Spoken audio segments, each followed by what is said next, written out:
انت مش بخير. بس اتعلمت تمثل كويس لدرجة انك بقيت تصدق التمثيل.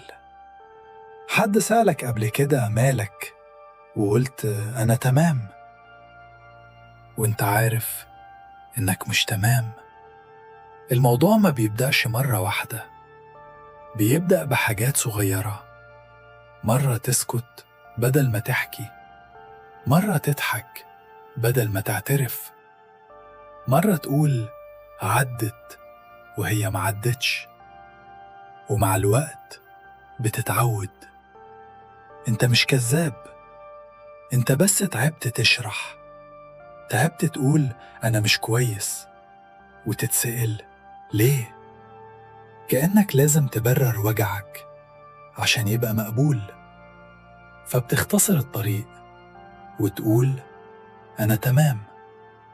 بس كل مرة بتقولها وانت مش تمام، في حاجة جواك بتتكسر. بقيت تضحك بس من غير إحساس، تتكلم بس من غير ما تحكي، تخرج بس من غير ما تكون موجود. وبقيت بارع جدا في إنك تبان كويس، لحد ما توصل لمرحلة مش عارف انت زعلان ليه، مش عارف انت تعبان من ايه، حاسس بثقل بس مش فاهم سببه. وده أخطر نوع تعب، التعب اللي ملوش اسم. المشكلة مش إنك ضعيف، المشكلة إنك ساكت بقالك كتير.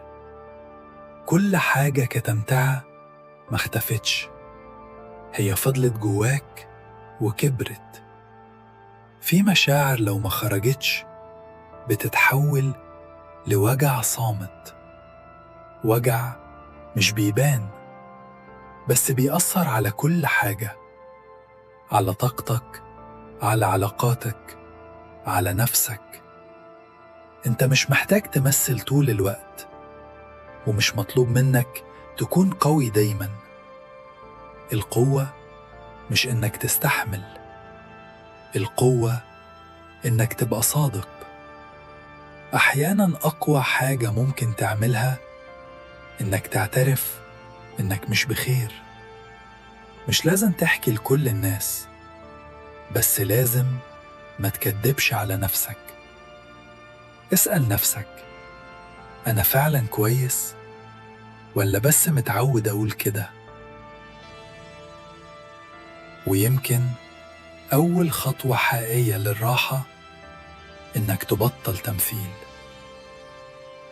لو الكلام ده شبهك، ما تكملش بنفس الطريقة، وابعت الفيديو ده لحد دايما بيقول أنا تمام.